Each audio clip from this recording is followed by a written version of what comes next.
আসসালামু আলাইকুম। খুবই দুঃখজনক একটি ভিডিও আপনাদের সামনে আমি তুলে ধরেছি। দেখতে পাচ্ছেন একটি স্কুল পড়ুয়া ছাত্র গেট পার হতে যেয়ে তার হাতের ভিতরে রড ঢুকে গিয়েছে। আসলে আমি মনে করি ব্যক্তিগতভাবে যে কোনো স্কুল প্রতিষ্ঠান অথবা কলেজ অথবা মাদ্রাসা অথবা বাসা বাড়িতে এই ধরনের গেটগুলি না করা উচিত।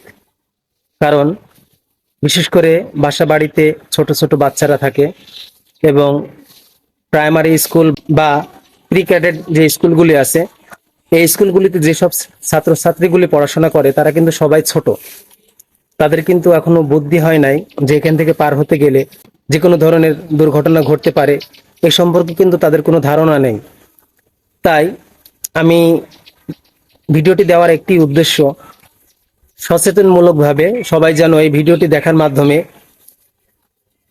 যেসব শিক্ষা প্রতিষ্ঠান বা বাসা বাড়িতে এই ধরনের গেটগুলি আছে, এই গেটগুলি পরিবর্তন করে বিকল্প কোনো গেট তৈরি করার জন্য। কারণ দেখতে পাচ্ছেন এই বাচ্চাটি গেটটি পার হতে যেয়ে এমনভাবে একটি দুর্ঘটনা ঘটেছে যে হাতের ভিতরে এই পাশ থেকে নিয়ে ওই পাশ পর্যন্ত রডটি বেরিয়ে গিয়েছে। আল্লাহ তাআলার অশেষ রহমত যে রডটি পেটের ভিতরে বা অন্য কোথাও গেঁথে যায়নি। অন্য কোথাও যদি আপনার ঢুকে যেত তাহলে হয়তো এর থেকেও কোনো বড় ধরনের দুর্ঘটনা হতে পারত। আল্লাহ তাআলার কাছে লাখো শুকরিয়া যে আল্লাহ তাআলা হেফাজত করেছে। দেখতে পাচ্ছেন ফায়ার সার্ভিসের কর্মীরা এসে গেটটি কাটছে।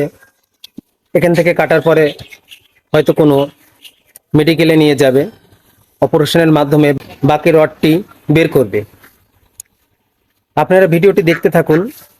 আসলে খুবই দুঃখজনক একটি বিষয়, দেখে খুবই খারাপ লাগছে।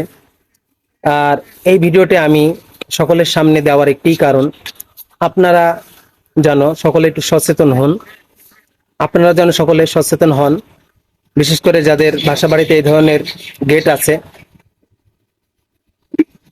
তারা অবশ্যই নিজেদের সন্তানদেরকে দেখে রাখবেন যেন এইভাবে গেট না পার হতে যায়। তাহলে হয়তো বড় ধরনের দুর্ঘটনা হওয়ার সম্ভাবনা থাকবে। ভিডিওটি দেখতে থাকুন।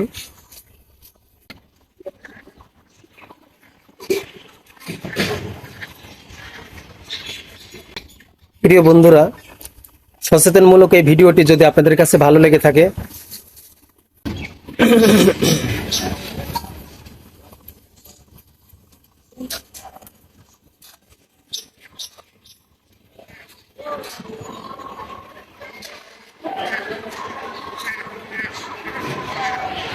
প্রিয় বন্ধুরা, সচেতনমূলক এই ভিডিওটি যদি ভালো লেগে থাকে লাইক কমেন্ট করবেন এবং ভিডিওটি বেশি বেশি শেয়ার করে দিবেন জনস্বার্থে।